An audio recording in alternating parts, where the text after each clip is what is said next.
Son las 18:01. Buenas tardes a todos. Antes de empezar la clase de hoy, vamos a lo importante. Lo importante es pedirles disculpas a nuestros alumnos por no haberles podido dar la clase correspondiente al trabajo práctico número 11 de exportaciones que teníamos que dar el jueves 28 pasado. He tenido un percance de salud inesperado, porque estaba muy bien hasta una hora antes. Me hicieron un estudio y me dio un brote alérgico que me tuvieron que volver de nuevo a la clínica donde me hicieron el estudio. Entonces no tuvimos tiempo ni de avisar, en realidad no tenía tiempo ni para saber dónde estaba en ese momento. Mis disculpas reiteradas, y como ustedes saben, la clase del trabajo práctico número 11, ustedes la tienen grabada en la plataforma Moodle, porque fue desarrollada a las 8 de la mañana también por nuestros compañeros, la contadora Liliana Romero y el contador Humberto Carlos Ibargüen. Así que material tienen de sobra. Reiterando las disculpas, quiero que empecemos a desarrollar la clase teórica que hoy está a mi cargo y también lo estará la próxima clase sobre impuesto a las actividades económicas. Impuesto a las actividades económicas. Para ello me voy a valer de un material suministrado por la contadora Campastro.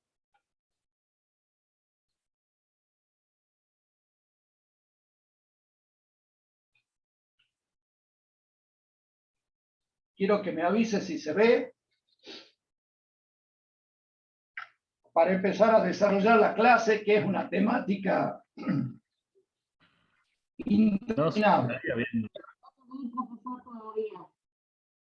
Ahí está empezando a verse. Sí, ahora sí.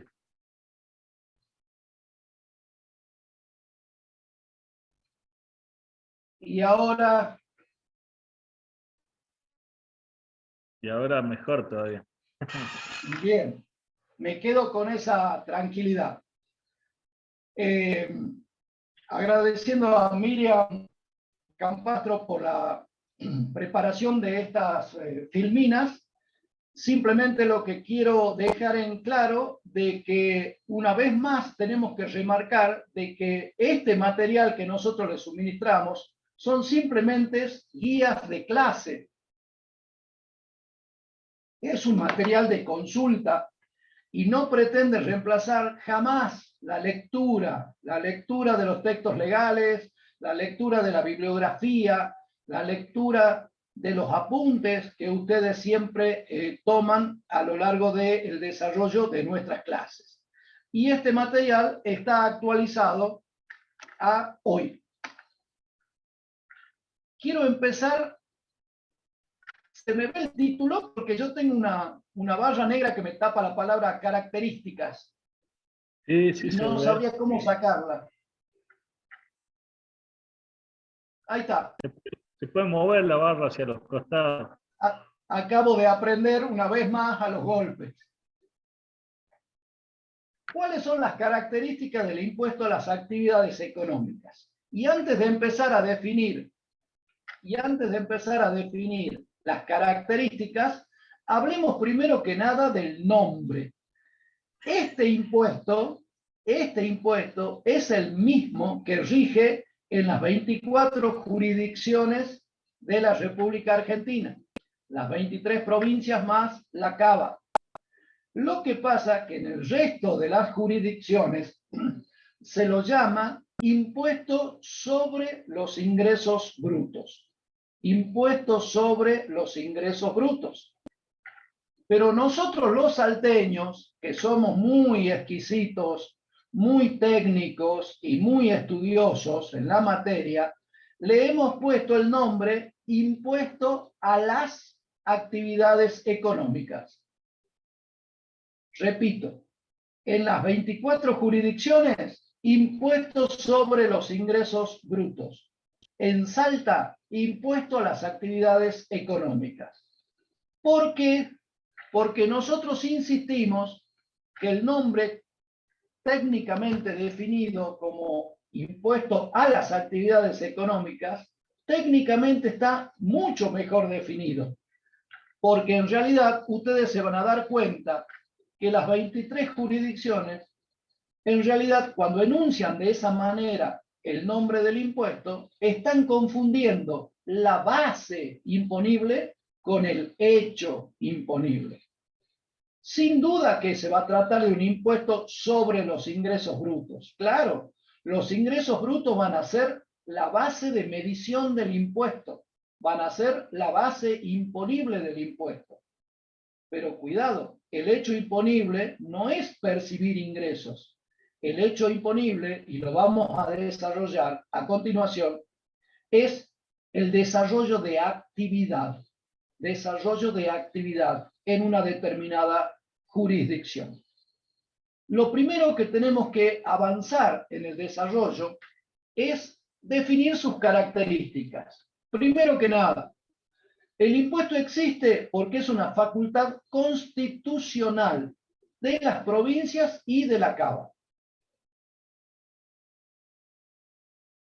Es un impuesto real, o sea, no distingue cualidades subjetivas de los sujetos que verifican el hecho imponible.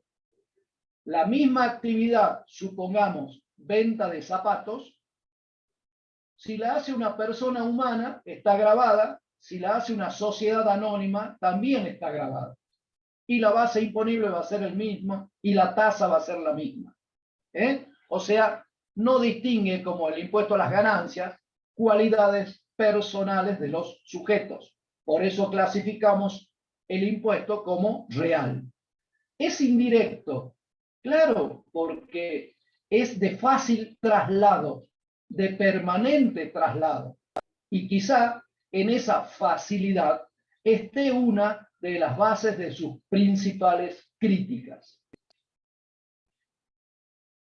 Es territorial, claro que es territorial, porque debe aplicarse en el territorio de una determinada jurisdicción. ¿Y cuál será la jurisdicción? Y en el caso del impuesto a las actividades económicas, solamente podrá ser grabadas las actividades desarrolladas en el territorio de la provincia de Salta. ¿Es general? Sí, es general porque grava muchísimas actividades, variadísimas actividades. También decimos es periódico porque se trata de un impuesto anual, aunque en realidad se tributa de manera mensual a través de anticipos, que son verdaderas declaraciones juradas hoy. Decimos también que es proporcional, porque no se modifica la alícuota con relación al volumen de las operaciones. Si vende zapatos, y sigo con el ejemplo, y si la alícuota es el 5%, cuando vende 100 paga 5, cuando vende 10.000 paga 500, o 50, no sé, aplica siempre la tasa proporcional. ¿Está claro? Es de efecto regresivo. Claro que tiene un efecto regresivo. Por eso es tan resistido. Al ser trasladable, al ser acumulativo en todas y cada una de las etapas de la circulación de un producto, hace que la carga impositiva que tenga el producto sea enorme. Y esa es la principal carga. Otra característica, no permite cálculos para netear las exportaciones. O sea, la Argentina como país suscribe, y ustedes los vieron en exportaciones, tratados internacionales en donde se compromete a no exportar impuestos. Pero eso se corrigió con el IVA, pero no se puede corregir con los tributos provinciales.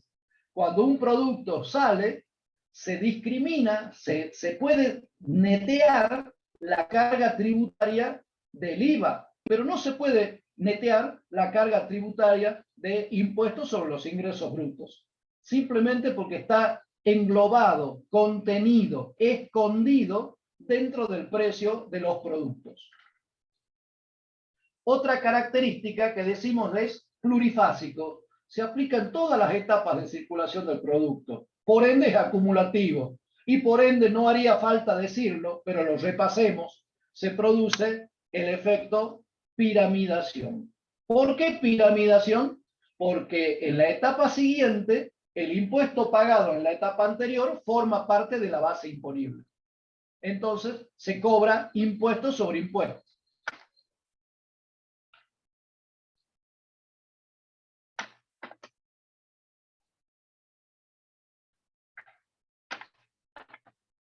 Estoy tratando de pasar esta pantalla y recién puedo.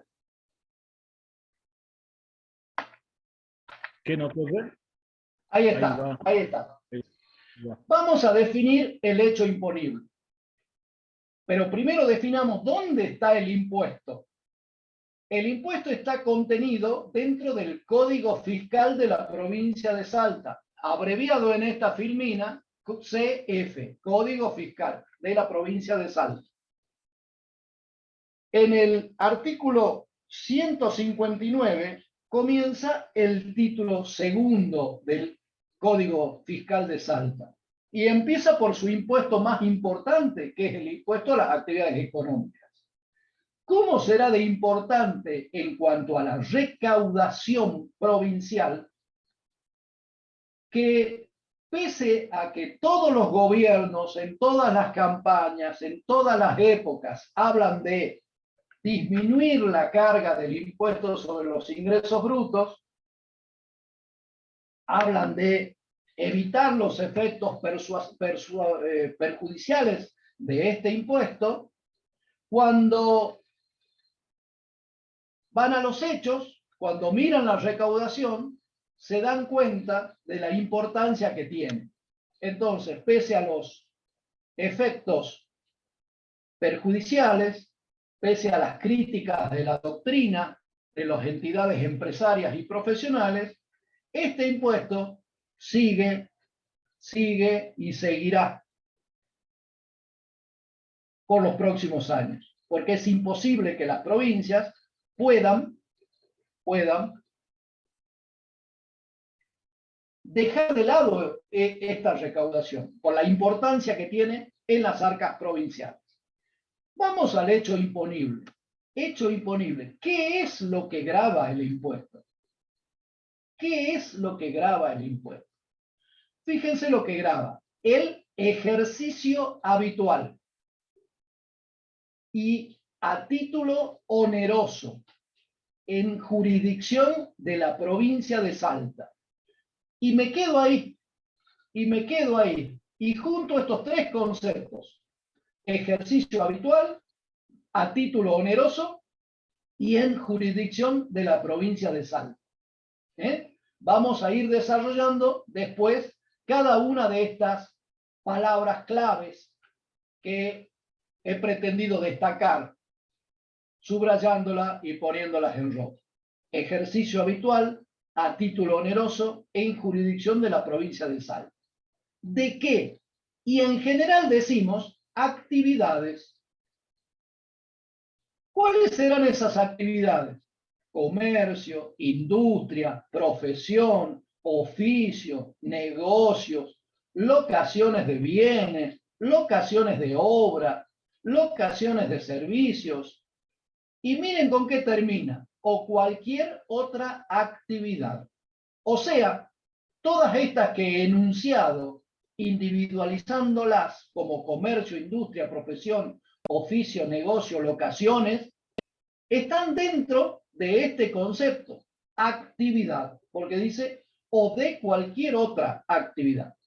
Y acá hay otra característica. Esa actividad puede ser lucrativa o no. Lucrativa o no. De hecho, hace muchos años, este impuesto en la provincia de Salta se llamaba el impuesto a las actividades lucrativas. Ustedes no habían nacido todavía, pero alguna vez el impuesto se llamó así. Yo ya había nacido y sí lo vi, pero de lejos, era muy chiquitito. Si decimos de cualquiera sea la naturaleza del sujeto que las preste, que preste esas actividades, quiere decir que no está distinguiendo entre los sujetos si son, por ejemplo, sociedades, si son personas humanas, si son empresas unipersonales, si son sociedades de hecho, si son cooperativas, si son, no sé, otro tipo de sociedades, de las no encuadradas hoy en la Ley General de Sociedades. ¿Ok? Sigo. Y dice, incluidas las sociedades cooperativas. Quiere decir, primero, que si una cooperativa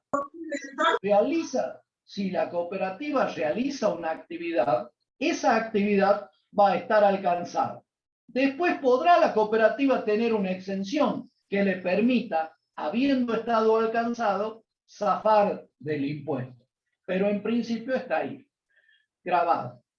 Y acá, a mi gusto, siempre dije, acá hay un error, porque las cooperativas no son sociedades, nunca lo fueron, y no sé por qué, pese a que se modifica permanentemente el Código Fiscal de Salta, esta palabra, sociedades cooperativas, no es corregida, debería decir cooperativa.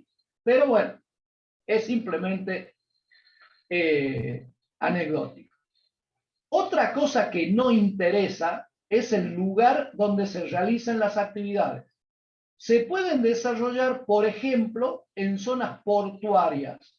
Se pueden desarrollar actividades en espacios ferroviarios, aeródromos, aeropuertos, terminales de transporte, edificios y lugares de dominio público o privado, y todo otro sitio de similar naturaleza. Esto significa que puede haber ejercicio de actividades en algunos lugares que por su propia naturaleza tienen jurisdicción otras jurisdicciones, como por ejemplo los aeropuertos, como por ejemplo las zonas portuarias, ¿sí? Donde son espacios muy particulares con sus propias características. Lo mismo si se realiza la actividad dentro de esa jurisdicción está alcanzado. Ejemplo, una confitería que presta servicios gastronómicos en el aeropuerto de El Aibal de Salta, por las ventas que realiza, por las prestaciones de servicios que realiza gastronómicas, está alcanzado por el impuesto. ¿Está claro? Pese a las características propias que tiene un establecimiento especial como es el aeropuerto, en este caso. Entonces, habiendo definido un gran pantallazo sobre el hecho imponible, recalcamos los conceptos: ejercicio habitual, título oneroso, jurisdicción en la provincia, actividades lucrativas o no lucrativas. No importa el sujeto, tampoco importa el lugar. Siempre va a estar alcanzado, en principio. Siempre va a estar alcanzado.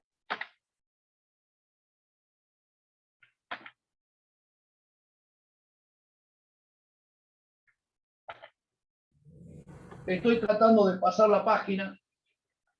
Sí, hace un clic en la filmina y recién corre con la flecha. Ajá. Bien.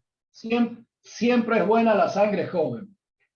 ¿Cuáles son los elementos del hecho imponible? Vamos a analizar el ejercicio de una actividad. Ese ejercicio de actividad debe ser habitual, lo marcamos a la izquierda. Esa actividad debe ser a título oneroso. Esa actividad debe estar desarrollada en la provincia de Salta o en jurisdicción. Después van a tener que estudiar códigos provinciales de otras jurisdicciones, y se van a dar cuenta que son prácticamente muy, pero muy parecidos. Y no interesa si esa actividad arroja ganancia o no, o sea, si es lucrativa o no. Vamos a analizar ejercicio de la actividad. ¿Qué será el ejercicio de la actividad? Porque debe existir un real ejercicio de actividad. Y ese concepto de actividad también está vinculado con otro concepto que es el de la habitualidad, porque el 159 del código empieza diciendo el ejercicio habitual. Siempre dice el ejercicio habitual. Van de la mano en este impuesto. Entonces conviene definir el concepto de habitualidad. Según el diccionario de la Real Academia Española, la actividad es el conjunto de operaciones o conjunto de tareas propias de una persona o de una entidad. Conjunto de operaciones, conjunto de tareas. ¿Y qué será operación? Acción y efecto de operar. ¿Y entonces qué será operar? Y operar es obrar, trabajar, ejecutar diversos menesteres, ejecutar ocupaciones. Por eso, a título de ejemplo, cuando releemos el 159, nos habla de comercio, industria, profesión, oficio, negocio, locaciones y cualquier otra actividad. Entonces nosotros nos preguntamos, en el caso de los alquileres, ¿existe actividad? Si yo tengo un inmueble y dejo de utilizarlo, me voy a vivir a otro lado y lo alquilo, ¿existe actividad? Pregunta, con dudas. En el caso de las jubilaciones, ¿existe actividad? No hablamos del sector pasivo. El jubilado no es el que ya no trabaja o ejerce actividades. ¿Está claro? Entonces, vamos a tener ahí una discusión cuando hablemos sobre todo de locaciones, no en el caso de jubilaciones, pero sí en el caso de los alquileres y sobre todo en el alquiler de inmuebles, de que nuestra postura como integrantes de la cátedra individualmente considerados, sostenemos que en el caso de los alquileres de inmuebles, no hay actividad. Ahora, si es una persona humana que tiene 59 departamentos o inmuebles que alquila, pareciera que eso se acerca bastante más a ser una empresa unipersonal dedicada a la locación de inmuebles, porque la actividad es la administración en general de tantos inmuebles. Lo doy como un ejemplo burdo y en el extremo, a los fines didácticos nada más. Si alquilo una, puedo discutir que no hay actividad. Ahora, si alquilo 60 inmuebles, más complicadito. Vamos a pasar a un tema que no tiene hoy tanta importancia, pero que es necesario que lo toquemos. Se trata de la comercialización de servicios realizados por sujetos que están domiciliados o están constituidos o están radicados en el exterior. Resulta que en el año 2018, con todo el boom de los servicios digitales, nuestro código fiscal incorpora a continuación del primer párrafo del 159, o sea, hoy es el segundo párrafo del 159, este concepto. Dice así: en lo que respecta a la comercialización de servicios realizados por sujetos domiciliados, radicados o constituidos en el exterior, en lo que le puse de título, se entenderá Lo pongo entre comillas para que sepan que es copia textual de la norma legal. Se entenderá que existe actividad grabada en el ámbito de la provincia de Salta cuando se verifique ¿qué se tiene que verificar? Si se están comercializando servicios por sujetos que están domiciliados afuera del país, ni siquiera afuera de la provincia, sino afuera del país, diría aquí. Bien, va a existir actividad grabada en la provincia si se verifica que la prestación del servicio es utilizado económicamente en la provincia. O sea, el servicio se consume en la provincia. ¿Querés cobrarle el impuesto a las actividades económicas a las empresas que prestan servicios que son consumidos en la provincia de Salta? Acá tenés la solución. ¿Por qué? Porque el consumo del servicio digital, en este caso, del ejemplo, ¿sí?, se realiza en la provincia de Salta. Cuando el acceso de la prestación se realiza a través de Internet en la provincia de Salta, etcétera, etcétera.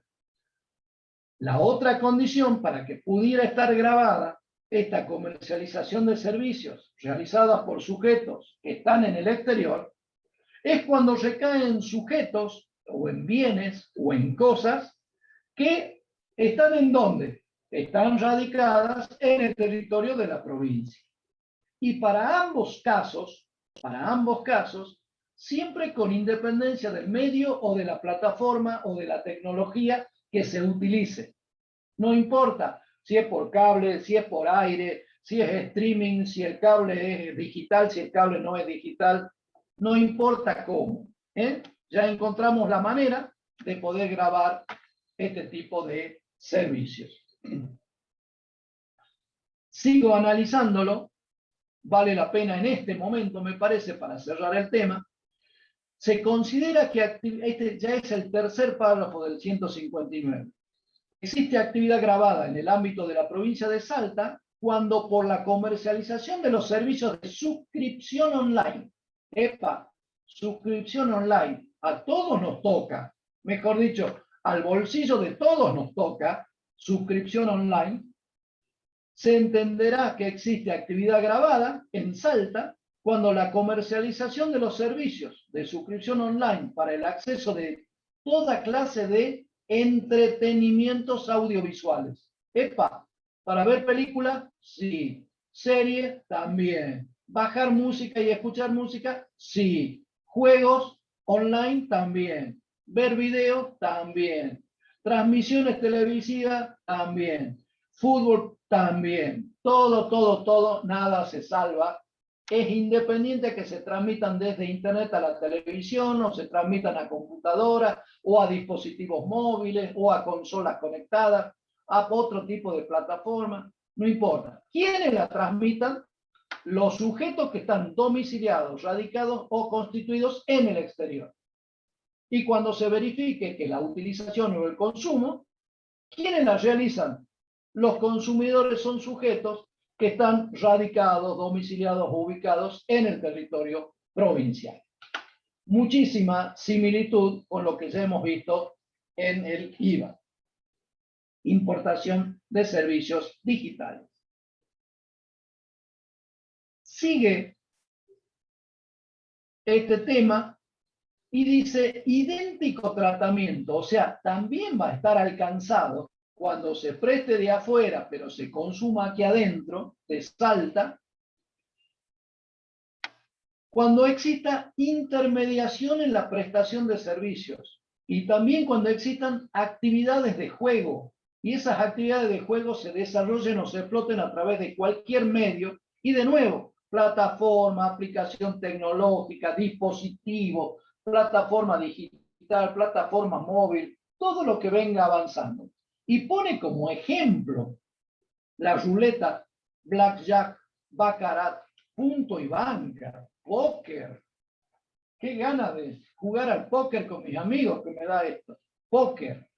Video póker online, no lo conocía. El 7,5, sí, es más de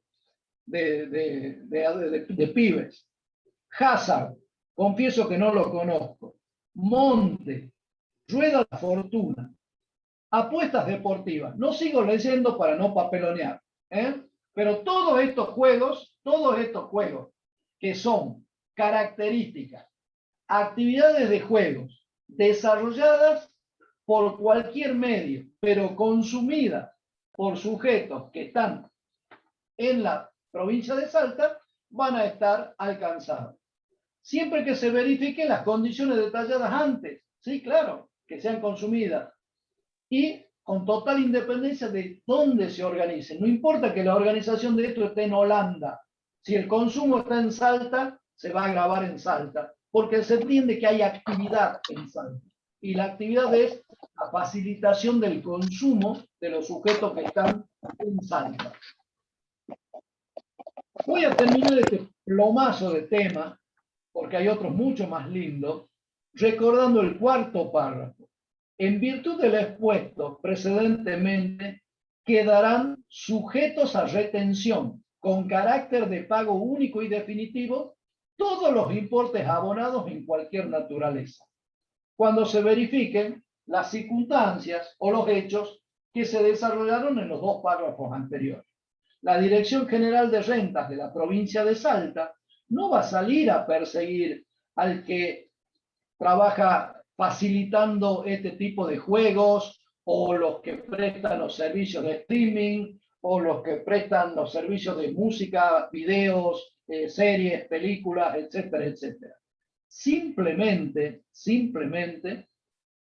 lo que estipula es un pago a cuenta,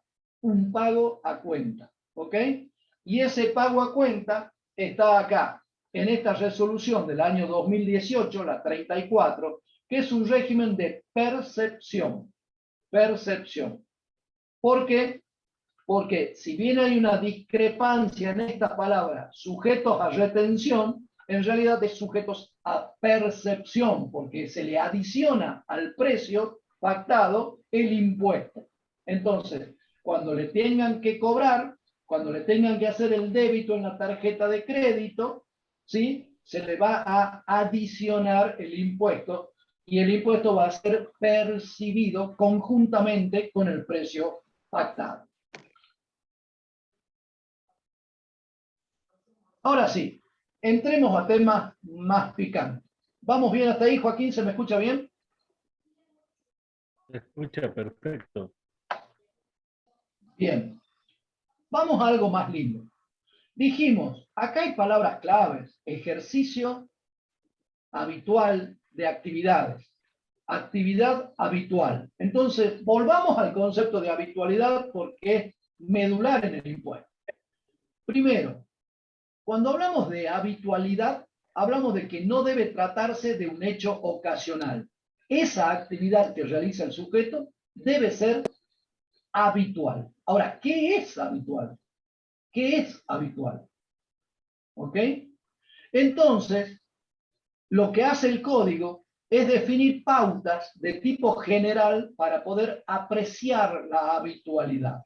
Y dice en el quinto párrafo: la habitualidad deberá determinarse teniendo en cuenta especialmente la índole de las actividades. El objeto de la empresa, también otro concepto importante. La profesión del sujeto, la locación, los usos y costumbres de la vida económica. A ver, ¿qué es habitual? Un sujeto que pone un negocio para vender ropa, habitualmente va a vender ropa. Hoy, mañana, pasado, va a seguir vendiendo ropa. Pero si yo les pongo un ejemplo de una empresa que tiene otra actividad, ¿sí? Por ejemplo, construcción de buques, para irme a otro extremo. Construcción de buques. ¿Se acuerdan del impuesto a las ganancias? Empresas constructoras. A ver, la construcción de buques, probablemente para construir un barco, demore 3 años, 4 años. Entonces el sujeto va a decir: mire, no es habitual, yo hago una vez cada 4 años este negocio. No, pare. hay que analizar especialmente la índole de las actividades. El objeto de la empresa, si el objeto de la empresa es la locación de inmuebles, basta con que esté en el objeto de la empresa. Cuando alquile el primero no habrá nada que discutir. Ahí el sujeto, empresa, está absorbiendo, digamos, el ejercicio de la actividad, es el ejercicio de la actividad de la empresa. ¿Qué pasa con la profesión? ¿Es habitual o no es habitual? A ver, ustedes se reciben pasado mañana de contadores públicos. ¿El ejercicio de actividad será habitual? Y no sé, dependerá la suerte, la formación, los contactos, las vinculaciones, la capacidad, pero la profesión les permite que ejerzan en cualquier momento su actividad profesional, con las limitaciones, tienen que estar matriculados, por supuesto, ¿entienden? Entonces, firmar un balance en el año, hacer una auditoría de una única empresa en el año. ¿Tengo o no tengo actividad? Habitualidad. Tengo la habitualidad. ¿Se acuerdan? Volvemos a impuesto a las ganancias, concepto de la habitualidad potencial, etcétera, etcétera, etcétera. Se analiza el tema de la locación y se analiza también los usos y costumbres de la vida económica. A ver, habrá que analizar dentro del medio cómo son las actividades. Pero siempre que la ley habla de actividades, no son cualquier actividad, son solamente las actividades que den lugar al hecho imponible. Solamente las que den lugar al hecho imponible. ¿Está claro? Entonces, yo soy contador, tengo mi estudio y trabajo en relación de dependencia en la Universidad Nacional de Salta con muchísimo orgullo. ¿A qué actividad se está refiriendo? A la actividad del ejercicio individual de la profesión. ¿Entienden? A aquellas que dan origen al nacimiento del hecho imponible. Seguimos analizando muy despacito porque esto es medular para entender el impuesto. Sexto párrafo. Recién estamos en un artículo, pero hemos analizado párrafo por párrafo. Se entenderá como ejercicio habitual de la actividad grabada. Fíjense de qué está hablando. De la actividad grabada, el desarrollo.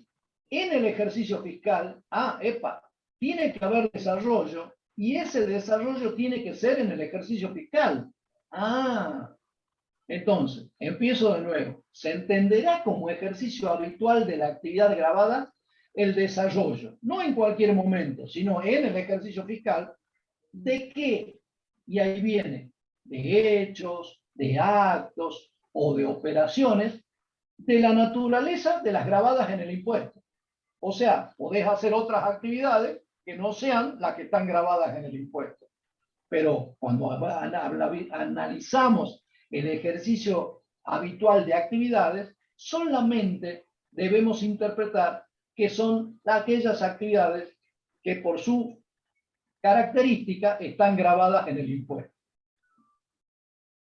con prescindencia de su cantidad o monto, cuando los mismos sean efectuados por quienes hagan profesión de tales actividades. Y aquí vamos al ejercicio profesional. ¿Quiénes hacen profesión de esas actividades? A ver, yo firmo un solo balance al año. Entonces puedo decir, yo no tengo habitualidad porque tengo una actividad. No, porque acá no corre. Fíjense la característica. Con prescindencia del monto. Miren, ni siquiera me alcanza para vivir. Yo gano X, muy poquita plata. No importa la prescindencia, no importa la cantidad o el monto. Lo que importa es el ejercicio de la actividad. Le diría más, no importa tampoco ni siquiera el resultado. Entonces, este sexto párrafo, entiéndanlo como que está pensado, dirigido a las personas humanas, porque habla de quienes hagan profesión de tales actividades. y solo las personas hacen habitualidad, hacen profesión habitual. Y me voy por fin al último párrafo del 159, que dice: la actividad no se pierde, la habitualidad no se pierde por el hecho de que después de adquirida, las actividades se ejerzan en forma periódica o discontinua. Yo ya hice la actividad, ya adquirí la actividad porque tuve el ejercicio. Si después la dejo de hacer, siempre esa habitualidad va a permanecer, me va a acompañar, incluso cuando la actividad se desarrolle en forma periódica o discontinua. Esto vale, por ejemplo, para las actividades estacionales. Les doy el ejemplo: una heladería, una fábrica de helados. Supongamos que solo se consume helado en verano, cuando hace calor, y que no se consume nada cuando hace mucho frío en julio y en agosto. Hagamos las simplificaciones. Entonces, acá hay una actividad ocasional.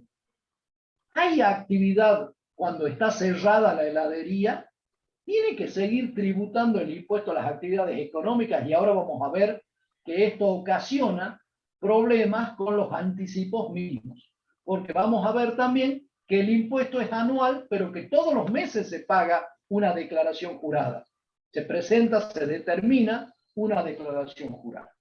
Entonces, fíjense que el concepto habitualidad nos consume muchísimo análisis. Vamos ahora al 160. Excepción del 159. O sea, no es requisito la de habitualidad. No requisito de habitualidad. Implica indirectamente ampliar el hecho imponible, porque el hecho imponible era el ejercicio de actividad. Y acá me dice con habitualidad. Y ahora me dice, bueno, pero también cuando no haya habitualidad también va a estar grabado. O sea, lo amplía lo de los al concepto que pareciera esbozar el 159. ¿Qué significa?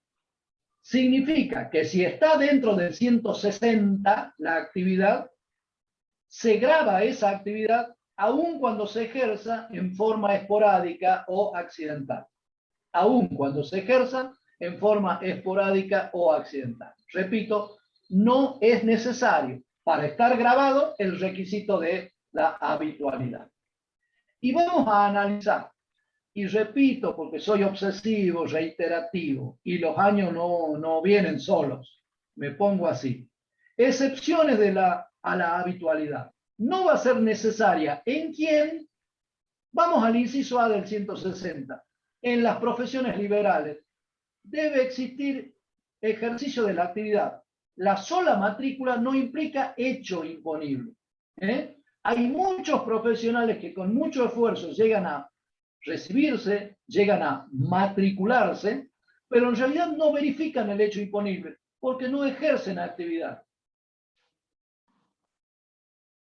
Se dedican a otro negocio, se dedican a cuidar a su familia, se dedican a algo menos tensionante como ser contador público y mucho más divertido, ¿sí? Ahora, el hecho de tener título de contador, de arquitecto, no implica ejercicio de actividad.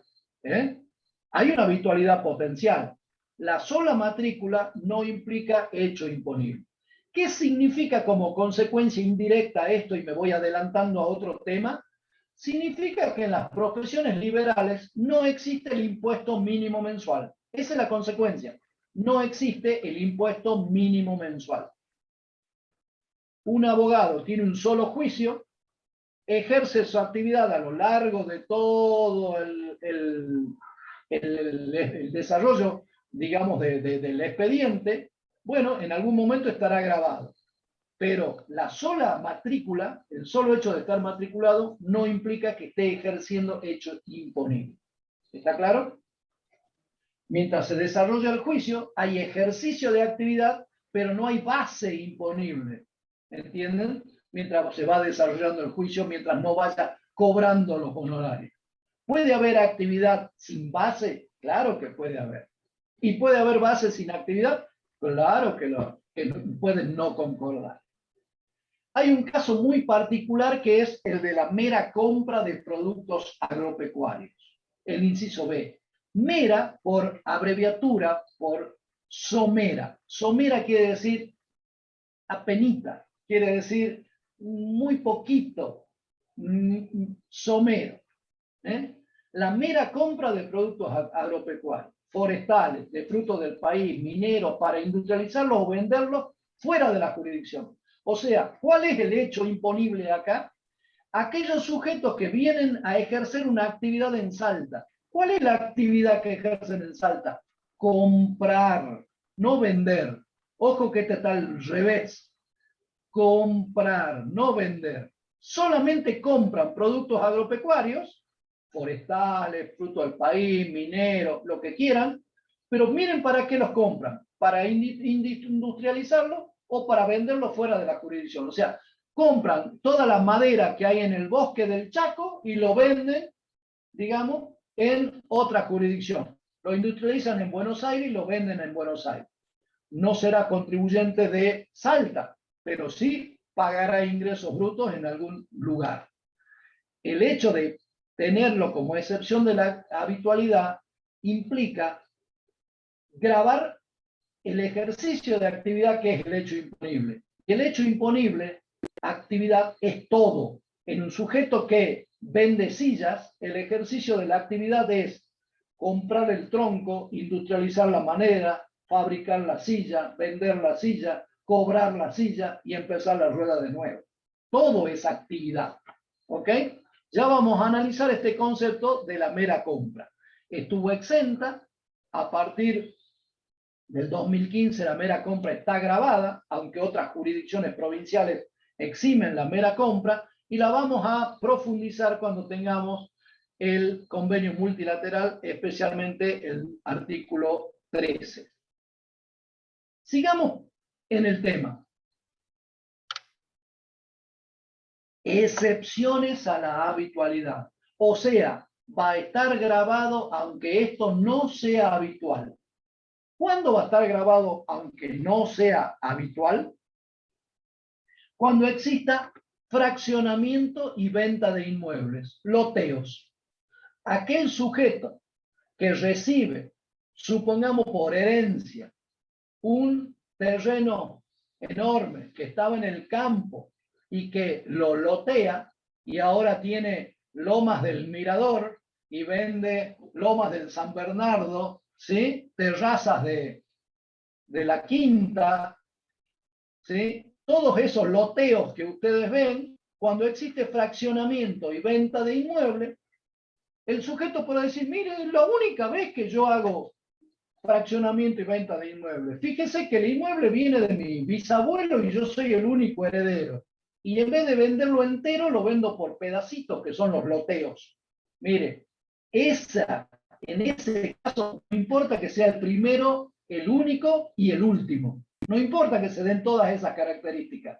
Esto está grabado. No es necesario el requisito de la habitualidad. Claro, difícilmente se produzca de nuevo este hecho.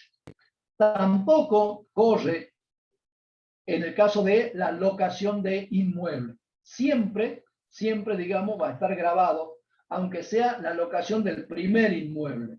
Lo que nosotros discutimos no es la habitualidad. Lo que discutimos es no hay ejercicio de actividad. Si yo dejo de usar mi inmueble y lo alquilo a un tercero, en realidad he pasado de una actividad a una pasividad, a cambio de una retribución, por supuesto, que es el alquiler. Ahora, cuando las operaciones empiezan a ser muchas, varias, bueno, ahí habrá que encontrar cuál es. Todo lo que vieron en impuestos 1 se repite en este concepto. Pero fíjense que estamos tratando excepciones a la habitualidad. Hablamos del fraccionamiento y venta de inmuebles, hablamos de la compraventa de inmuebles, hablamos de la locación de inmuebles. Y después dice, excepto. O sea, dentro de la excepción a la habitualidad tengo un excepto. Si tengo un no, quiere decir que tengo un sí. ¿Se acuerdan de la de lógica? Tengo un sí, o sea que sí se va a requerir el requisito de la habitualidad cuando haya venta de inmuebles efectuada después de los 2 años de la escrituración. Claro, salvo que sea una sociedad, porque si es una sociedad, la sociedad en su propio objeto tiene el ejercicio de la actividad, en el desarrollo de la sociedad. Ese plazo no será aplicable, o sea, nunca va a estar grabado para las ventas efectuadas por sucesiones, nunca va a estar grabado cuando se trata de una venta de una única vivienda, nunca va a estar alcanzado los inmuebles afectados como bienes de uso. Acá me faltó un espacio, como bienes de uso. Bien.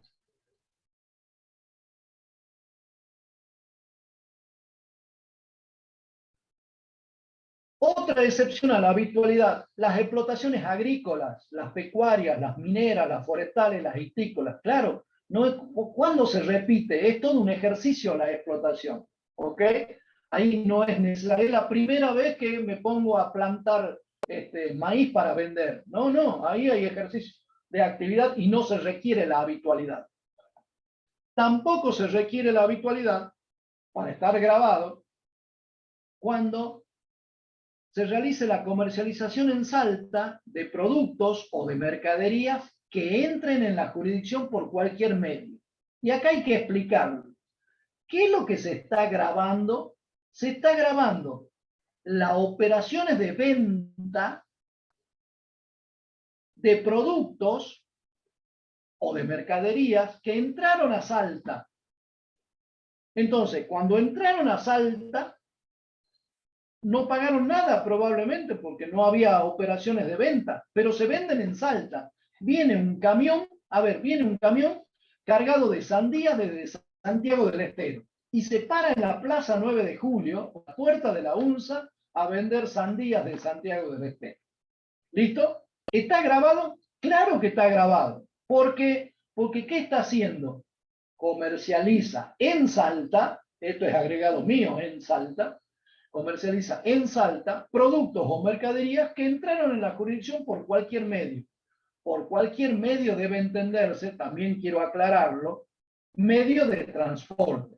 Estas son filminas de Miriam Campastro que yo le he dado un toque especial, ¿sí? Simplemente pretendiendo aclarar un poco más. Sigamos con el tema de la excepción a la habitualidad. Tampoco será necesario la habitualidad cuando se realicen intermediaciones. Y esa intermediación, por supuesto que no es gratuita, siempre se ejerce percibiendo algo. Ese algo puede ser comisiones, bonificaciones, porcentajes o retribuciones análogas. Todo aquello que cobre un intermediario no necesita la habitualidad para estar grabado. ¿Ok?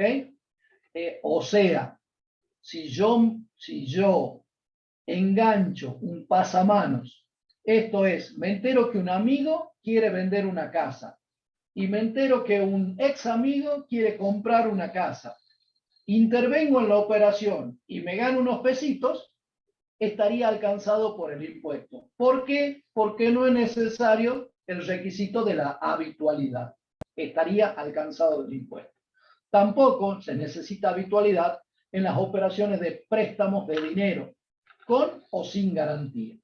¿Y quiénes prestan plata? Y los bancos prestan plata. No, pero esta excepción está referida a otros sujetos que no son los comprendidos en la ley de entidades financieras. Esto es para cuando se trata de operaciones entre particulares o por particulares. El interés que ganan los particulares no necesita la habitualidad.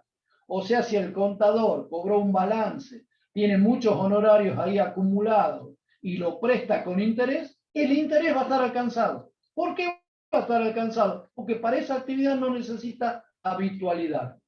¿Y cuál es la actividad? Prestar dinero. ¿Okay? Bien. Esto está dirigido, sin duda, a las personas humanas. Vamos al inciso H. ¿Para qué otro caso no es necesaria la habitualidad? Para aquellas actividades realizadas por estos sujetos muy particulares. Miren lo que tienen. ¿Qué tienen en particular? Compañías, empresas, artistas de variedades, circos, parques de diversiones o similares. Artistas de variedades de expresión antigua, ¿sí? Se supone sujetos que prestan espectáculos, que brindan espectáculos. Compañías, empresas, circos, parques de diversión. Vienen, prestan su servicio, hacen su espectáculo, prestan su función y se van. Entonces, ¿estos están grabados o no? ¿Qué habitualidad pueden tener si están a lo mejor un día y nunca más? ¿O están 2 días, una semana? ¿O se instala el parque de diversiones 15 días? ¿O el circo? Ubíquense en ahí. Bien, esta actividad está referida a espectáculos que sean públicos y también a los bailes, que los ponemos como ejemplo. El pago siempre es por vía retención en la fuente. Siempre, porque estos sujetos pasan como una ráfaga por la jurisdicción Salta y después se van. Y hay que cobrarles el impuesto. ¿Por qué hay que cobrarles? Porque el hecho imponible se verifica. Tiene ejercicio de habitualidad, de actividad, y esa actividad no necesariamente debe ser habitual. Un circo, ¿paga económica? Claro que paga. Un parque de diversiones, ¿paga económica? Claro que paga. Ahora, ¿cómo lo paga? Ahí está el mecanismo. Para sacar la autorización municipal, el Código Fiscal le exige que tenga pago el impuesto y existe un régimen especial que está dentro de esta resolución madre, que la vamos a ver en la próxima clase, que es la 8 del 2003. Sigo con las excepciones a la habitualidad. Si hay operaciones sobre títulos, letras, bonos, obligaciones y demás papeles emitidos por el Estado en sentido amplio, o sea, todo lo que sea compra-venta de títulos, etcétera, etcétera, letras, bonos, incluso sus rentas, o sea, no solo la diferencia entre la compra y la venta, sino también la obtención de esa renta, ahí no es necesario la habitualidad. Estaría grabada. En principio estaría grabada. También está grabada cuando se obtienen intereses y actualizaciones. No marqué con rojo las actualizaciones porque hoy prácticamente no existen, digamos, retribuciones de plazo fijo con actualizaciones. Y además estarían hoy exentos. Ubíquense nada más para ser sencillos con el tema intereses. Y habiendo hablado de la habitualidad, nos toca hablar ahora de la onerosidad. Porque dijimos a título oneroso. Epa, ¿y qué será la onerosidad? Porque ahora el Código Civil y Comercial de la Nación, en el 967, nos define cuándo los contratos son a título oneroso. Y dice, los contratos son a título oneroso por oposición a título gratuito, a título oneroso, cuando las ventajas que procuran una u otra de las partes no les es concedida sino por una prestación que ella le ha hecho, o que se obliga a hacer. O sea, quiere decir, hay una contraprestación, hay una retribución, hay algo que vuelve. Entonces, ese es el concepto del 967. Vamos al diccionario y dice oneroso. Dícese de lo que supone una reciprocidad de prestaciones. Yo te doy mi servicio, te doy mi tiempo, te doy mi asesoramiento y vos me das platita. Yo te vendo mi mercadería y vos me das platita. ¿Entienden? Hay una contraprestación. Ahora, si viene alguien y yo lo asesoro y no le cobro nada, ahí no hay onerosidad. ¿Qué te puedo cobrar? Le diría yo si vos fuiste un estupendo ex alumno de la UNSA. Vaya nomás, contador, dejémoslo para la próxima. Y no te cobro nada, entonces acá nos falta el elemento onerosidad. ¿Qué está excluido de la onerosidad? Y lo que es a título gratuito. ¿Y qué será a título gratuito? las donaciones y las entregas a título gratuito. Yo particularmente creo que las donaciones son una especie de entrega a título gratuito, que tiene una característica en particular. No vale la pena meternos en el derecho de fondo. Algo que no está alcanzado, los autoconsumos. Comparen los impuestos. Cuando hablamos en IVA del autoconsumo, de la desafectación de las cosas grabadas para consumo del titular de la explotación, ¿se acuerdan? Dijimos, en función del 2B, la ley del IVA lo considera venta. Sin embargo, ese concepto de autoconsumo no existe en el impuesto a las actividades económicas. O sea, la base imponible del IVA para el cálculo del débito fiscal va a ser diferente a la del impuesto a las actividades económicas cuando existan autoconsumo. Por supuesto que sí, va a ser mayor en IVA y no va a existir ese concepto integrando la base económica en el impuesto a las actividades económicas o ingresos brutos. ¿Ok? Tampoco corre, por ejemplo, las señas que congelan precios, que es un concepto propio del IVA, en el impuesto a las actividades económicas. Ahora, ¿qué significa lucrativa? Lucrativas o no eran las actividades.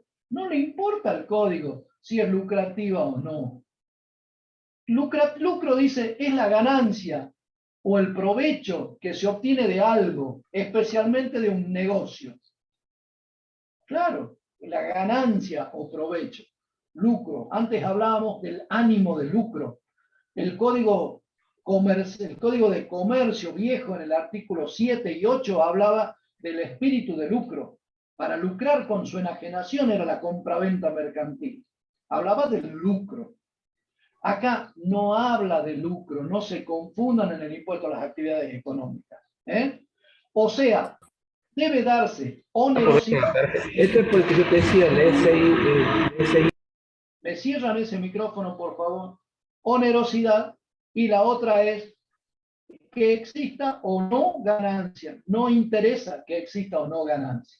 Si yo tengo un estudio y pago alquiler y pago empleados y pago teléfono y compro libros y tengo suscripciones y gasto un montón de plata y mis gastos son superiores a los honorarios que cobro, ¿pago impuesto a la actividad económica? Sí, porque es independiente a si mi negocio es lucrativo o no, mi estudio es lucrativo o no, mi empresa es lucrativa o no. Si vendo a pérdida, ¿pago impuesto a las actividades económicas? Claro que vendo a pérdida, porque el ejercicio no es la ganancia, el ejercicio es la actividad. El hecho imponible es el ejercicio de la actividad. Y si perdiste plata, perdiste. Y encima perdiste porque tenés que pagar el impuesto. Tomo agüita y seguimos. ¿Se me escucha bien, Joaquín? Sí, me gustaría, hay una consulta en el chat. Sí, gracias, no la vi. De Gabriela Dime. Resina. No sé si la quiere leer ella o la leo yo. No, lee la voz, vamos rápido.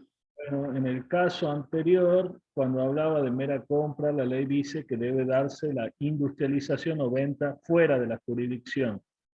¿Qué pasa si yo compro productos en Salta y los industrializo en Jujuy y vuelven a Salta para venderse en Salta?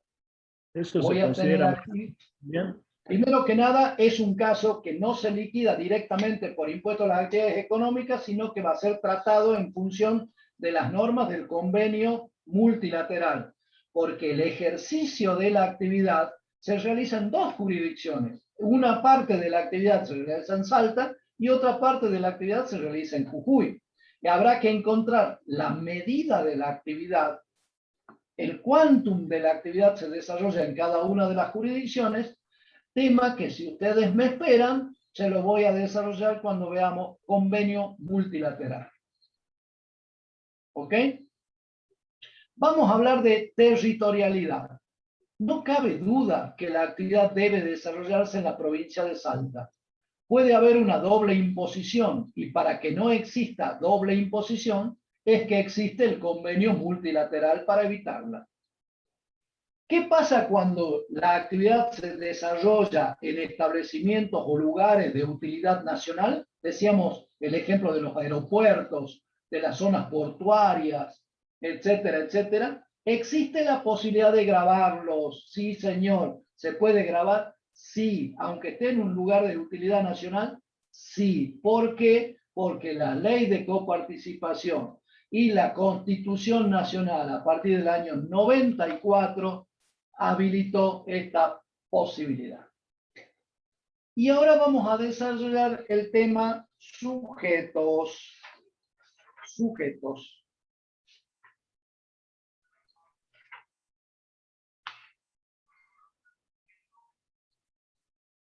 Los sujetos es fácil porque el artículo 172 del Código Fiscal se refiere concretamente, mejor dicho, a el aspecto subjetivo. Y miren qué es lo que dice: cualquiera sea el sujeto que las obtenga, incluidas las cooperativas. O sea, las cooperativas tampoco tienen fines de lucro.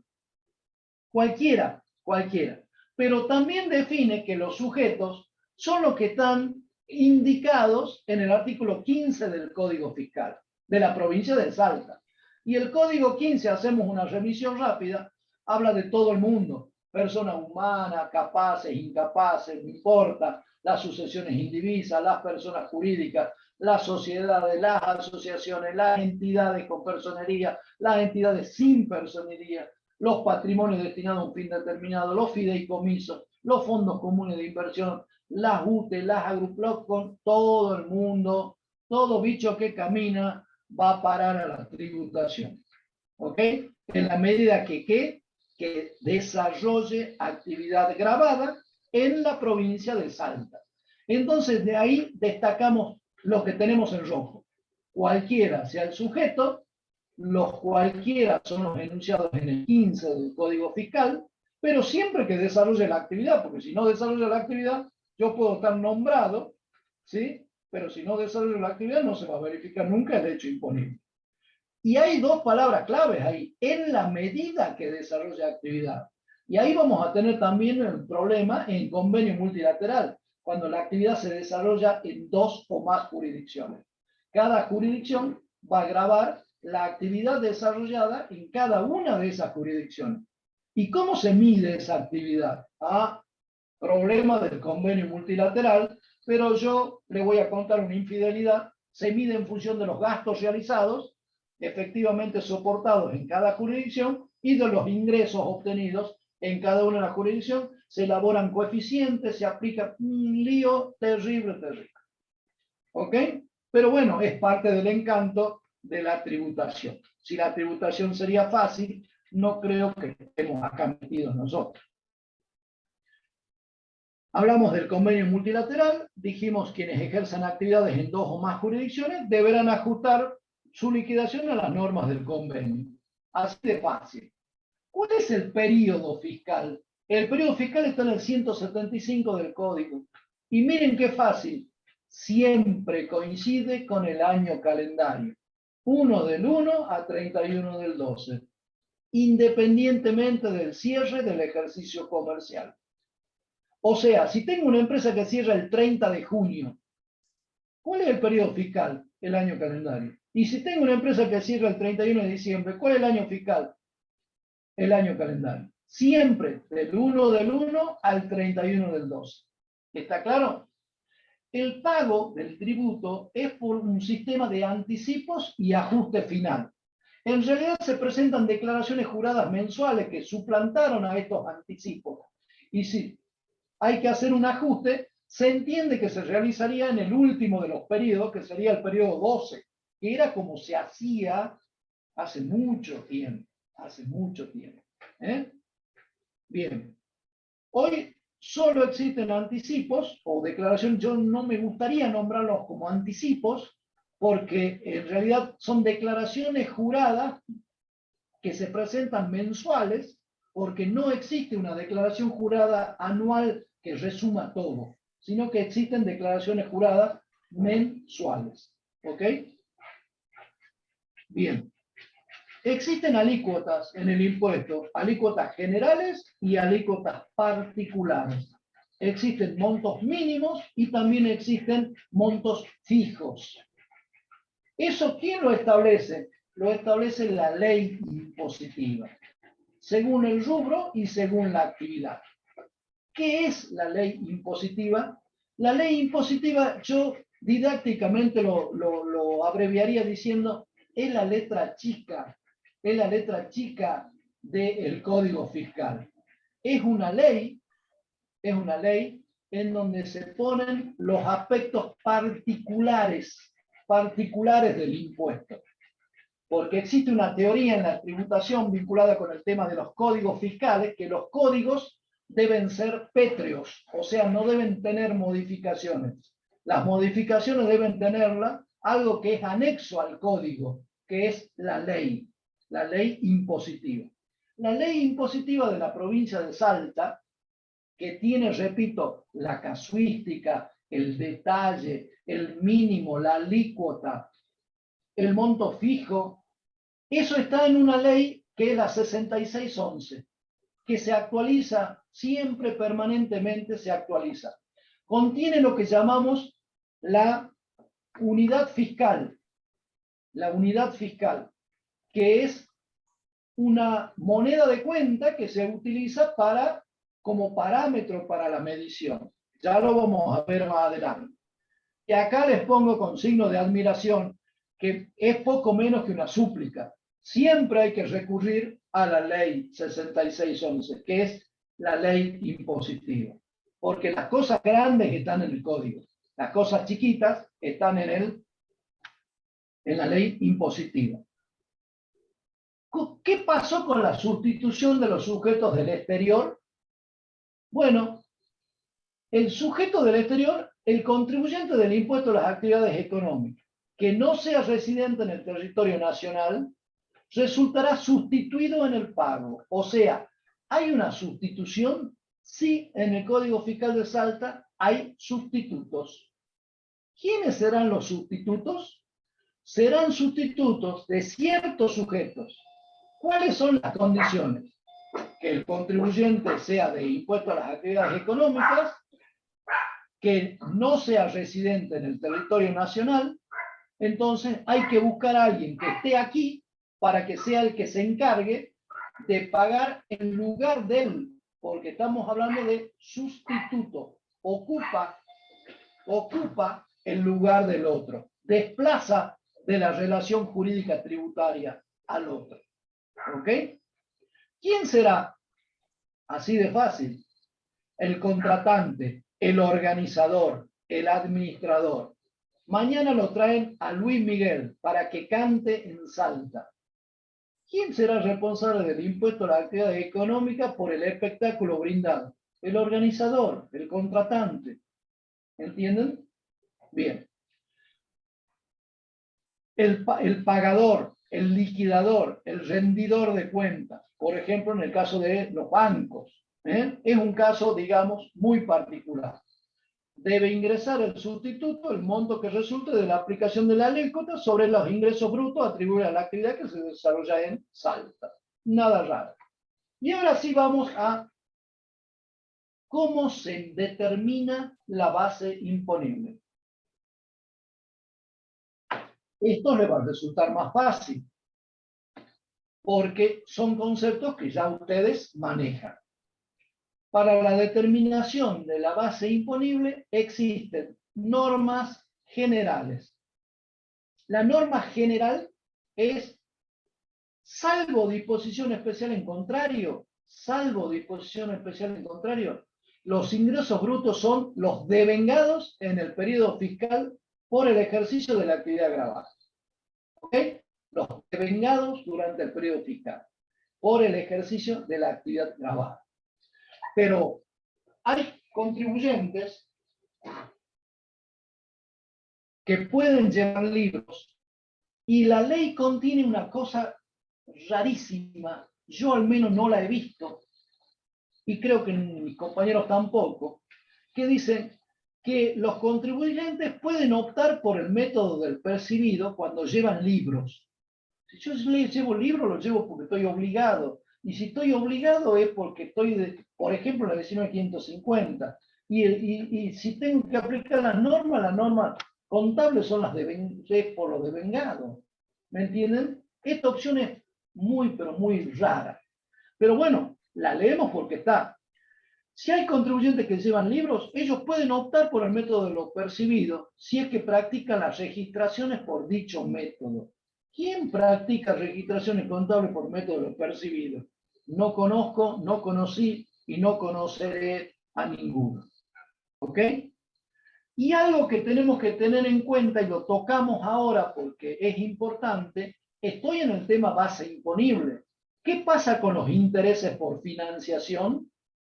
¿Se acuerdan que en el IVA decíamos los intereses son integrantes del precio neto grabado, aunque se facturen por separado? ¿Qué era? Seguían la misma suerte que el principal, los accesorios y los intereses. Acá los intereses por financiación se adicionan con los ingresos que originan los intereses. Si la venta tiene un tratamiento, los intereses seguirán, los intereses por financiación de esa venta siguen la misma suerte que sigue el principal. ¿Dónde está establecido eso? En otro artículo, no el 162, sino el 172, tercer párrafo, pero lo tocamos acá porque siempre nos trae conflictos. Vamos a otra vez la base imponible, pero de los casos especiales, de estos sujetos tan particulares que están radicados, constituidos o domiciliados en el exterior. La base imponible es la misma. El importe total abonado por las operaciones grabadas, neto de descuentos y similares, sin deducción de suma alguna. ¡Epa! Sin deducción de suma alguna. Bueno, lo dejo para analizar más adelante, pero les voy adelantando. Por ejemplo, si un responsable inscripto vende, el ingreso bruto es el precio total. 100 más 21, total 121. Para el sujeto local, el ingreso bruto grabado será 100. Para el ingreso del exterior, para el sujeto radicado en el exterior, si cobra 121, la base imponible para él será 121. ¿Por qué? Porque no tributa en el país. No podrá deducir el débito fiscal del precio total para, de esa manera, solo quede alcanzado el precio neto. Si hay acrecentamientos, el Poder Ejecutivo tiene que establecer cuál va a ser el mecanismo. Y acá hay algo bastante conocido también para ustedes.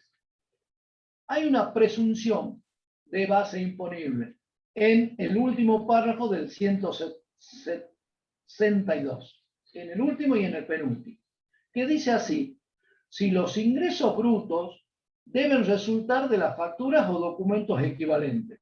Y si no existen las facturas o documentos equivalentes, se toma ¿cuál?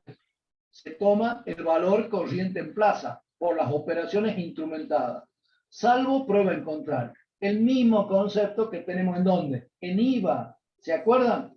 Cuando tratamos precio neto. Bueno, es el mismo concepto. Idem si el valor indicado en la documentación no refleja el valor corriente en plaza. El mismo caso. ¿Está claro? Si yo estoy vendiendo una computadora en 14 pesos y la computadora vale 1.000, es obvio de que en cualquier fiscalización me van a hacer una observación sobre esa operación. Y va a decir, ese no es el valor corriente en plaza. Pruebe usted por qué lo vendió a precio vil. Bueno, mire, estaba fuera de onda, fuera de moda, estaba deteriorado, estaba así, ya no se consiguen repuestos. Habrá que justificar. ¿Entienden? Todo lo mismo que dijimos en IVA. Existe en la determinación de la base imponible una prohibición. ¿Cuál es la prohibición? No se puede excluir de la base imponible los tributos que incidan en la actividad gravada, salvo los expresamente autorizados en el 165. O sea, la prohibición no es total, no es total. Les voy adelantando. El 165 me permite que saque de la base imponible, que es el ingreso bruto, que vendría a ser el ingreso total, que saque el débito fiscal del IVA. Entonces, no es todos los impuestos, ¿está claro? Hay autorizados a ser excluidos. Ya van a ver que impuestos internos también, en determinados casos, bla, bla, bla. Una característica es la aplicación de alícuotas uniformes, independientemente de la magnitud del ingreso. Esto es, no importa si vendés 1000 o si vendés 100.000. No importa si tus honorarios son 1000 o si tus honorarios son 1.000.000. Siempre la alícuota va a ser uniforme. Por eso hablamos de la aplicación de tasas proporcionales. Siempre proporcionales. Y ahora tenemos que entrar al concepto de lo devengado. Veo cómo voy de tiempo, pareciera que voy bastante bien, así que me puedo dar el gusto de seguir desmenuzando el Código Fiscal. Dijimos, tenemos que hablar del concepto del devengado, pero tenemos un caso general y tenemos casos especiales. El caso general ya lo mencioné y lo vuelvo a tomar. El caso general es, ¿cuándo el ingreso bruto está devengado? Desde el momento en que se genere el derecho a la contraprestación. Desde el momento en que se genere el derecho a la contraprestación.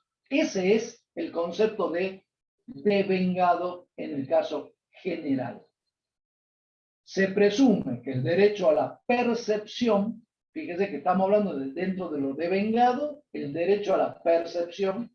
El derecho a percibir es diferente. Una cosa es el derecho a la contraprestación y el otro derecho es a la percepción de la contraprestación. ¿Yo tengo derecho a cobrar honorario? Sí, claro que tengo derecho. Pero ¿desde cuándo tengo derecho? Y depende, no sé cómo lo arreglamos el contrato, cómo fue, cuándo terminé mi trabajo. ¿Entienden? Entonces, son dos cosas distintas. Repito, en el caso general, que es el inciso G del 163, desde el momento en que se genere el derecho a la contraprestación. Y el derecho, se presume que el derecho a la percepción se devenga con prescindencia a que sea exigible. Con derecho, o sea, cuando lo incorporo yo a mi patrimonio, a ese derecho, ahí se produce el devengamiento. Ahora, puedo incorporarlo a mi patrimonio, al derecho, pero no tener todavía la exigibilidad de ese derecho. ¿Yo tengo el derecho a cobrar? Sí, pero cuidado, tenés que esperar todavía 50 días para cobrar, 60 días para cobrar, que se venza la garantía para cobrar. No sé lo que se pacte en la determinada operación. Y a su vez, lo que sí tenemos que tener mucho cuidado son los casos especiales de lo devengado. Y vamos a analizar, ahora sí, por orden, inciso A, inciso B, inciso C del 163. ¿Ok? Hablamos ya del caso general, ahora hablamos de casos especiales. A ver, su actividad es la venta de inmuebles. ¿Perdón, Joaquín? Sí, quería hacer solamente una aclaración, porque por ahí, dentro de lo que estamos viendo, base imponible en la norma general, se confunde esta parte. Acá estamos apuntando al momento de nacimiento del hecho imponible en estos casos especiales. Eso simplemente. Simplemente que la expresión momento de nacimiento del hecho imponible es vinculada con el IVA. Claro. En el Código Fiscal de la provincia de Salta hablamos de devengado. No, yo para que se entienda, yo sé que... Pero tomémoslo como sinónimos y no hilemos demasiado finito. ¿Ok? Bien, correcto. Comparto la observación y la agradezco. Vamos a un caso especial. Venta de inmuebles. Señor, su actividad es venta de inmuebles. ¿Desde cuándo? ¿Desde cuándo tiene usted que incorporar el ingreso bruto devengado al periodo fiscal? ¿Desde cuándo? Bueno, vamos acá a los casos especiales, venta de inmuebles. Desde el momento de la firma, coma, de la posesión, coma, o de la escrituración, coma, el que fuera anterior. ¿A qué le suena esto? A la ley del impuesto a las ganancias. Sin embargo, les adelanto que está mal copiado, porque en el impuesto a las ganancias lo que se requería para considerar como transferencia de inmuebles, ¿te acordás? Que era boleto más posesión. En cambio acá dice firma del boleto, coma, de la posesión o la escrituración el que fuera anterior. De la lectura acá se desprenden 3 momentos y en el impuesto a las ganancias hay 2 momentos. Boleto más posesión o escrituración el que fuera anterior. ¿Entendés? La diferencia tendría que decir de la firma de boleto y entrega con la entrega de la posesión. En cambio acá dice nada, firma del boleto, coma, de la posesión o de la escrituración. Pareciera que fueran 3 los momentos. Eso es hilar finito, ¿ok? Ojo a la lectura. Bien. Para mí es un error del Código Fiscal. Pero bueno, sigo buscando.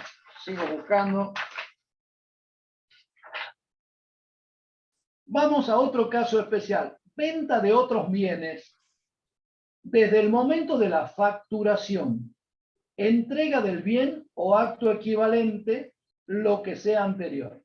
Lo anterior. Bien. En el caso de prestaciones de servicios y de locaciones de obras y de servicios, excepto trabajo sobre inmueble ajeno.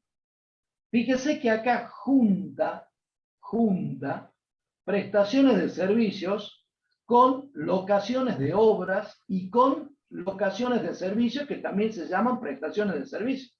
En la locación de obra en el IVA, el nacimiento del hecho imponible era la entrega del objeto encomendado. ¿Se acuerdan?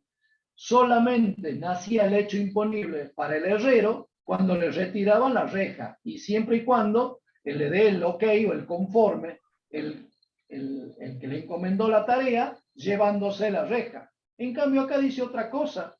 Dice, junta todo, amontona todo lo que en el IVA está separado y dice, prestaciones de servicios y locaciones de obras y servicios, excepto trabajo sobre inmueble ajeno. Bueno, eso dejemos, no leamos trabajo sobre inmueble ajeno. Prestación de servicio y locación de obras y de servicios. Facturación o terminación total o parcial de la prestación. Ah, perfecto. Eso anda bien en prestaciones de servicios. Pero después dice, salvo que la misma se efectuaren sobre bienes. Epa, acá está corrigiendo el error anterior.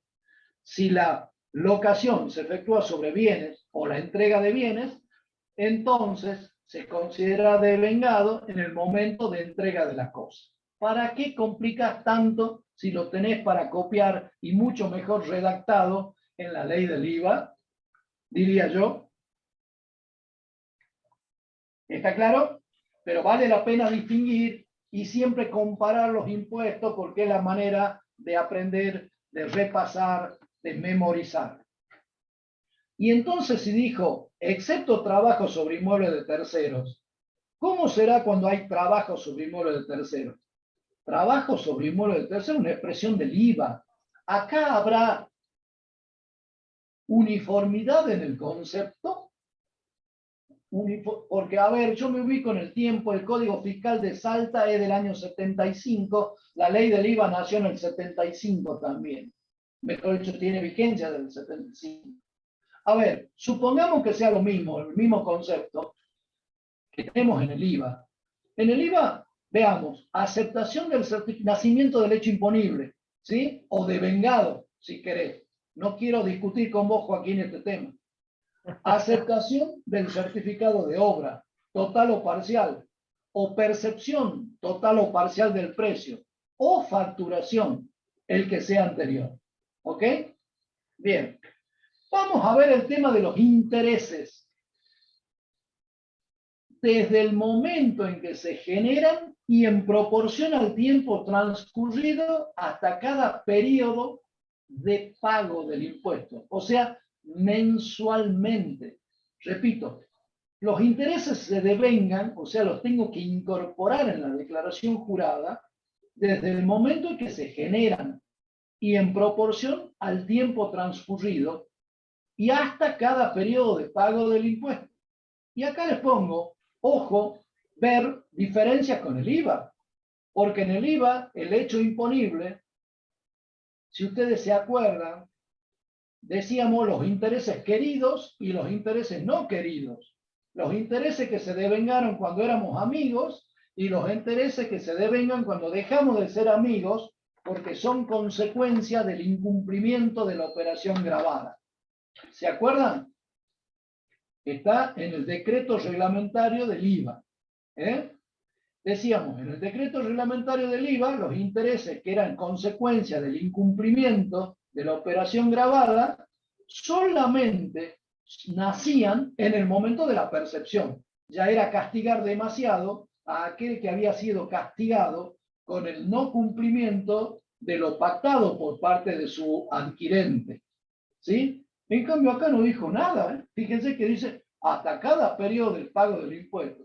Y si me pagan cuando se le ocurre y sigo devengando intereses, yo lo tengo que incluir en la base imponible. No los cobro y encima tengo que pagar el impuesto a las actividades económicas sobre ello.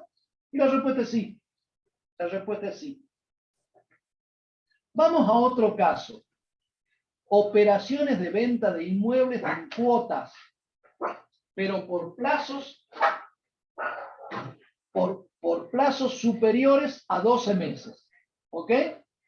¿Vieron el tema de que se venden terrenos en cuotas? El caso de los loteos, etcétera, etcétera. Bueno, si el plazo es superior a 12 meses, 12, se considera ingreso bruto devengado a la suma total de las cuotas o pagos que vencieran en cada periodo. Y ahí sí se los comparo y le digo, ojo, es similar al devengado exigible en impuesto a las ganancias. Solo que en el devengado exigible eran 10 periodos. No me acuerdo bien, vayan a verlo cuando tengan tiempo. Y para mercaderías es 10 meses. Plazo de financiación superior a 10 meses. Yo estoy viejito, algunas cosas ya no me acuerdo. Vamos a el concepto de lo percibido. Decíamos en el impuesto a las ganancias que la percepción podría ser real, presunta o indirecta. ¿Y el código qué hace? Copia la ley de impuesto a las ganancias, porque dicen, será percibido cuando se cobren en efectivo o en especie. Esa es la percepción real. Cuando estando disponibles sean acreditados en la cuenta del titular. Esa es la presunta, pues. Y con la autorización o conformidad expresa o tácita se han reinvertido, acumulado, bla, bla, bla. Esa es la indirecta. ¿Vieron cuando aprender bien un impuesto me ayuda en el resto de los tributos? Ahora critiquemos el criterio del percibido. Dijimos, cuidado, cuidado. La ley de coparticipación, ¿qué es la ley de coparticipación, la 23.548? Son aquellas pautas que deben adoptar las provincias para aplicar el impuesto sobre los ingresos brutos. Y además para percibir la coparticipación nacional, o sea, aquellos tributos nacionales recaudados por la AFIP, pero que le son coparticipados a las provincias. Las provincias dicen, yo no voy a hacer un impuesto similar al IVA, a cambio de eso voy a tener otro tipo de impuesto y para tener ese tipo de impuesto debo cumplir con estas pautas, porque si no sería un caos todo lo que sería la tributación en el país. Ya es un caos, sería mucho peor todavía. Bueno, entre esas pautas está el famoso artículo 9 de la ley de coparticipación. Las provincias han firmado este compromiso. Para la determinación de la base imponible se computarán, obligatorio, miren que está en un tono imperativo, se computarán los ingresos brutos devengados. No habla de los percibidos, ¿ok? Dice devengados como criterio general. Y ahora le pone excepciones.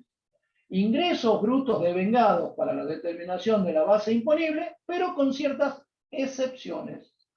¿Cuáles son las excepciones? Las excepciones son los contribuyentes que no tengan obligación legal de llevar registros contables. ¿Quiénes no tienen obligación legal de llevar registros contables?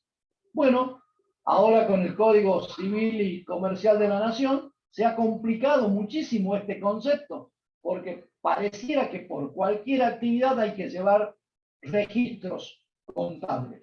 Pero si nos quedamos en el concepto tradicional, clásico, que los que tienen que llevar registros contables son aquellos que están nombrados o en el Código de Comercio anterior o en la Ley General de Sociedades, ¿está bien?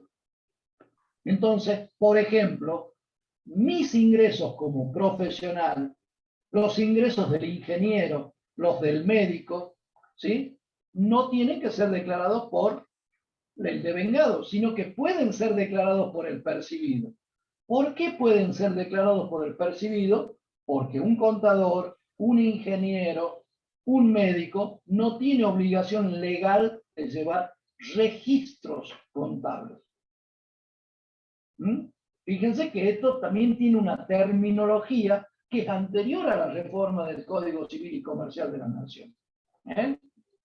¿Qué dice la ley? La ley de coparticipación en su artículo 16. Las provincias deben dictar una norma de adhesión expresa al régimen.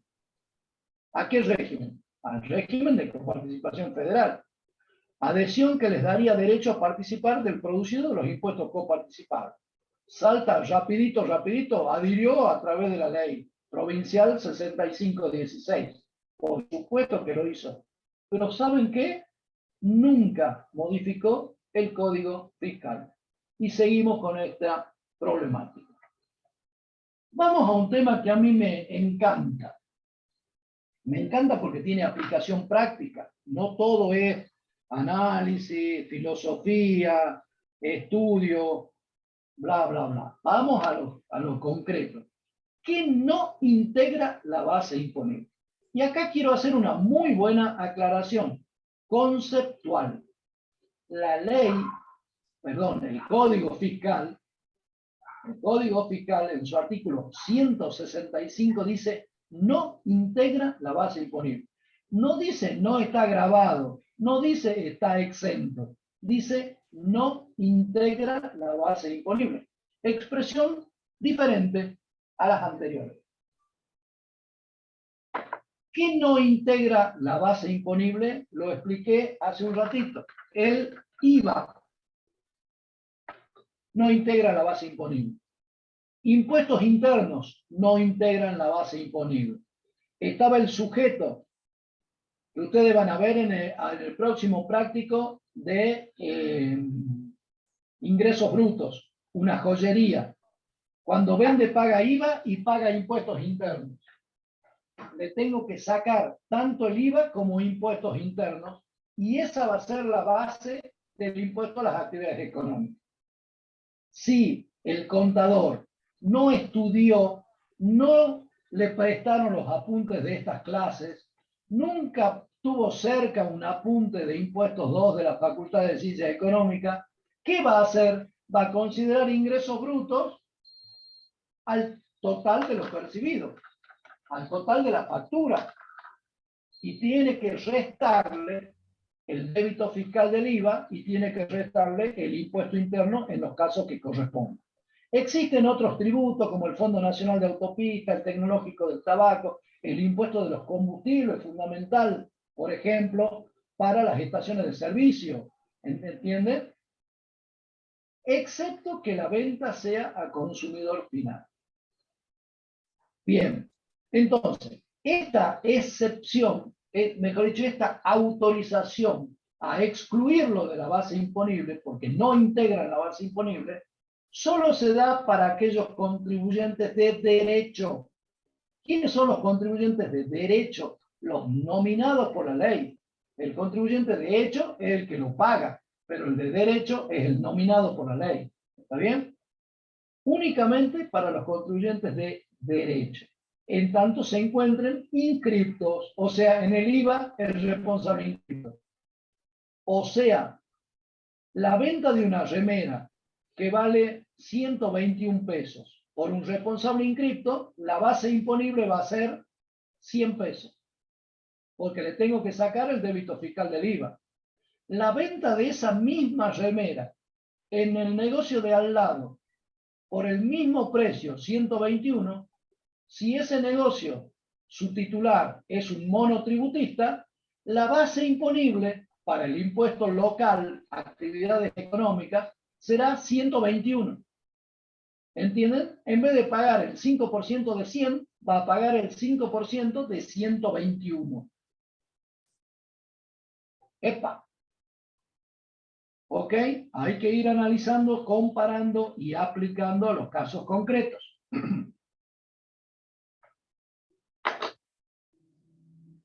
Sigo. Decíamos, no integran la base imponible el IVA internos en los contribuyentes de derecho. Y siempre que correspondan a operaciones de la actividad que esté sujeta al impuesto. Y además que correspondan al periodo fiscal que se liquida. Parece obvio, pero mejor que lo pongamos. ¿Qué otra cosa no integran la base imponible? Los reintegros de capital. Reintegros de capital en el caso de depósitos, de préstamos, de créditos. ¿Por qué? Porque no expresan la retribución de la actividad gravada.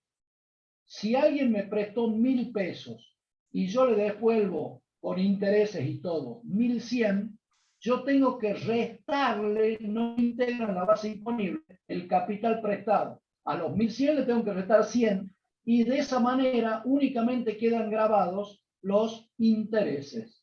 ¿Entienden? La retribución de la actividad gravada son los intereses. Entonces no se puede grabar el ingreso bruto. Por más que el impuesto en muchas jurisdicciones se llama impuesto sobre los ingresos brutos. Lo que hay que grabar es el ejercicio de actividad y la medida del ejercicio de la actividad es la retribución. Y la retribución en el caso de préstamos son los intereses, no la suma del interés más el capital. Parece sonso, pero es interesante analizarlo. Me voy al caso C.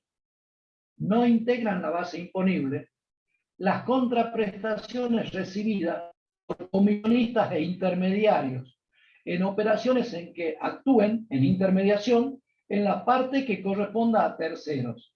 ¿Se acuerdan el sujeto que salía a vender bienes que no le eran propios, pero actuaba a nombre propio, pero por cuenta de terceros y que facturaba bienes que no eran propios? En el artículo 20 de la ley del IVA, su primer párrafo. Bueno, acá lo único que hay que buscar grabar es que la comisión. Entonces, el ingreso bruto del intermediario es todo lo que vendió, pero en realidad la retribución de su actividad es solo su comisión. O sea, del total que recibe como ingreso bruto, una parte del ingreso bruto no integra la base imponible, porque es la plata que le tiene que entregar al comitente, y solamente la parte que se queda a él, que se llama retribución, comisión, etcétera, etcétera, solamente sobre esa parte se grava. Por eso no integra la base imponible la parte que le corresponde al comitente.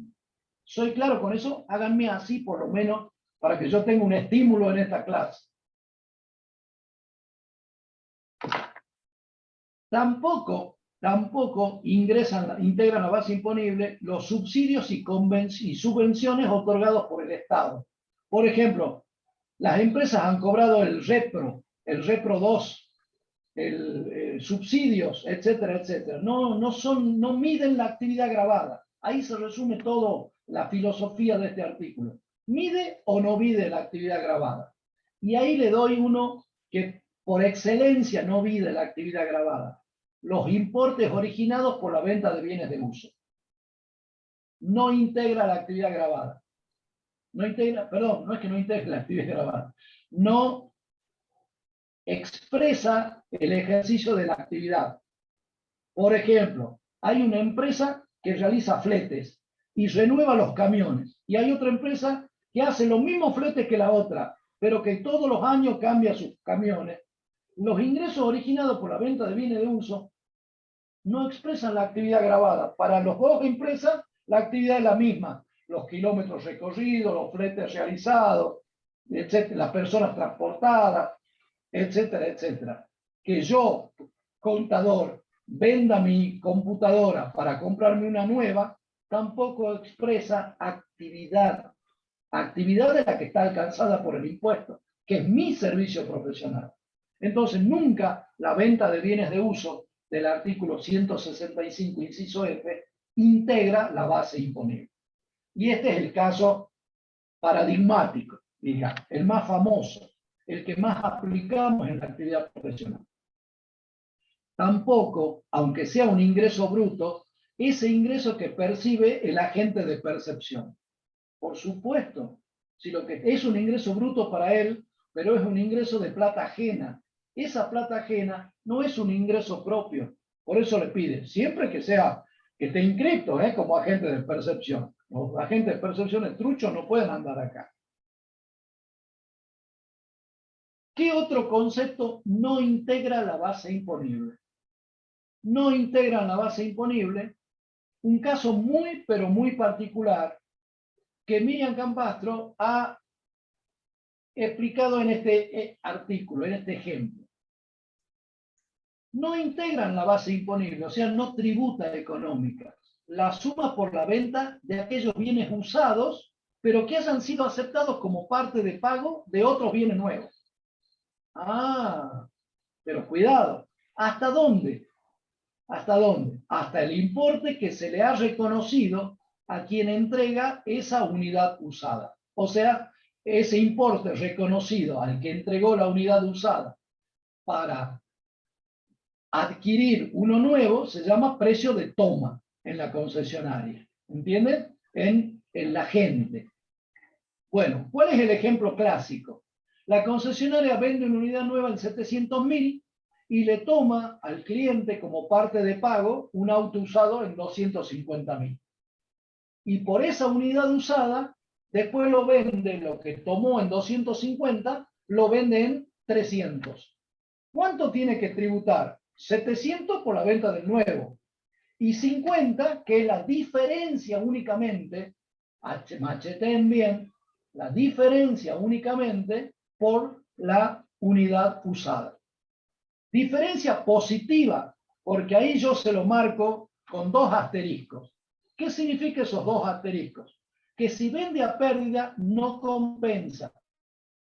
Supongamos que la recibe en 250 y la tomó mal y no la puede vender. Y en algún momento lo que computó 250, reconoció 250 en la toma y con tal de sacárselo de encima lo vende en 170. Pierde 80.000 pesos en la operación. Ese resultado negativo no lo puede computar, solamente cuando es positivo. No compensa. ¿Está claro? O sea que en el ejemplo dado, con el resultado positivo que se integra por 700 más 50, es como si la unidad nueva se hubiera vendido en 750 pesos. Porque el ingreso bruto de él es la venta del nuevo y la ganancia, el resultado positivo, ganancia del bien recibido como parte de pago, en función de la diferencia entre el precio de reventa y el precio de toma. Fíjense que les pongo ahí abajo, no hay coincidencia con el tratamiento en el IVA. ¿Se acuerdan del IVA, el 18, habitualista, bla, bla, bla? Comparen, es la mejor manera de aprender. Comparen, ¿ok? En el IVA se le permitía un crédito de impuestos, equivalente con un tope al 90% del precio de venta, bla, bla. Comparen, artículo 18. Ustedes ya lo saben. Me pasé una. Ahí. ¿Qué otro concepto no integra la base imponible? Algo importantísimo, importantísimo. El recupero de gastos. Pero cuidado que el Código Fiscal se refiere al recupero de gastos por parte de las entidades financieras de la ley 21.526. Solamente se refiere a las entidades financieras cuando habla de recupero de gastos. Y le pone condiciones que coincidan cualitativa y cuantitativamente con las operaciones que los originan. Por ejemplo, el banco ha pagado un impuesto de sellos de su cliente y después se lo cobra, se lo recupera. Bueno, tiene que ser el mismo concepto y el mismo importe. Por eso tiene que coincidir cualitativa y cuantitativamente. Y nosotros nos preguntamos, ¿y el reintegro de gastos de otras actividades? ¿Por qué tienen coronita lo de las entidades financieras? Y la respuesta es, mira, no hay normas específicas sobre el tema. ¿Ok?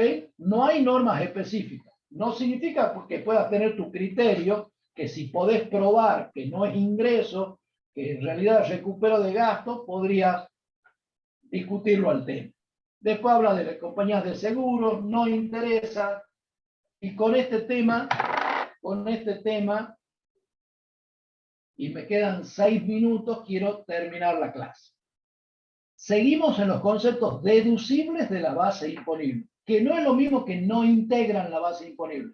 ¿Está claro? El 165 es no integran, y esta es deducibles de la base imponible. ¿Qué tengo que restar de la base imponible, que es el ingreso bruto? Y le tengo que restar todas aquellas sumas, aquellos valores que se refieran a devoluciones, a bonificaciones, a descuentos acordados, pero en la medida que se efectúen sobre ingresos grabados, se instrumenten y se contabilicen por separado. Por supuesto, pero cuidado, si yo vendo y después hago una nota de crédito porque alguien viene y me paga con una bonificación, con un descuento financiero, o simplemente me devuelve de 10 artículos que le facturé, me devuelve 3, por supuesto que lo tengo que restar. Ahora, si el descuento ya surge de la propia operación, entonces no estamos hablando de ese concepto, porque eso ya estaba en el comprobante original emitido, que dice, precio de lista 100 pesos, descuento por cliente habitual 10%, precio neto 90, IVA 21% de 90. Ya no tengo nada que restar, eso ya había surgido de la propia operación. Y ahora un tema interesante. ¿Qué otra cosa se puede deducir de la base imponible? Los créditos incobrables. Primero que nada, ¿cuándo un sujeto contribuyente tiene créditos incobrables? Cuando utiliza la base de lo devengado. Porque si no, nunca tendría crédito si utiliza la base de lo percibido. ¿Está claro? Entonces, solo cuando estamos en el caso general, digamos, en la generalidad de los casos, diría más técnicamente correcto, que es cuando declara por lo devengado. Declaró por lo devengado, entonces integra la base imponible del mes de la operación el ingreso bruto de la operación. Pero como es al fiado, queda un crédito. Ahora, ¿qué pasa cuando ese crédito no se paga? Porque acá el impuesto a los ingresos brutos se tributa aunque no existe el ingreso. ¿Por qué? Porque va por lo devengado. El ingreso era una promesa. Yo he creído que me iba a pagar, por eso viene la palabra crédito. Y ese que creí que me iba a pagar, se transformó en un incobrable. Yo ya declaré la venta, ahora tengo la incobrabilidad. Y bueno, ustedes se acuerdan del impuesto a las ganancias, cuando hablábamos de producidos, ¿cuáles son los créditos incobrables que están en el código de la provincia de Salta? Aquellos créditos que se han producido en el periodo fiscal que estoy liquidando, siempre que hubieran sido computados por lo devengado como un ingreso grabado. Yo ya declaré todo y acá hay una parte, un todo que no me paga. ¿Lo puedo restar de otro periodo? Claro, 6 meses después, 2 años después, si lo sé incobrable, lo puedo restar. Qué bueno que lo pueda restar. ¿Cuáles son los índices de incobrabilidad que me dice el código? La cesación de pagos real o manifiesta, el concurso preventivo, la declaración en quiebra, la desaparición del deudor, la prescripción, el inicio de cobro compulsivo. Todo esto me suena bastante al decreto reglamentario de la ley de ganancias. ¿Está claro? Claro. Fíjense cómo vimos, ¿no? La ley de ganancia, la de interno, el código fiscal, la ley de coparticipación, el código civil y comercial. Pero la ley de ganancia, cuidado, la ley de ganancia, mejor dicho, su decreto reglamentario, tiene el concepto de falta de economicidad, que era cuando los créditos incobrables no superaban los 45.000 pesos, ¿se acuerdan? En el decreto reglamentario. En cambio, en ingresos brutos, en el impuesto a la actividad económica, no se considera la falta de economicidad. Ahí dice IG y tengo que cerrar paréntesis en vez del 9 que se ve ahí. Es un error de IP. ¿Qué pasa cuando hay recupero total o parcial del incobrable? Yo ya lo vendí, lo declaré. Lo declaro como incobrable los restos del periodo en que lo declaro de incobrable. Y después se produce un milagro. El que declaré contablemente como incobrable aparece y me paga. Bueno, va a estar grabado en el periodo fiscal en que tal hecho se produzca.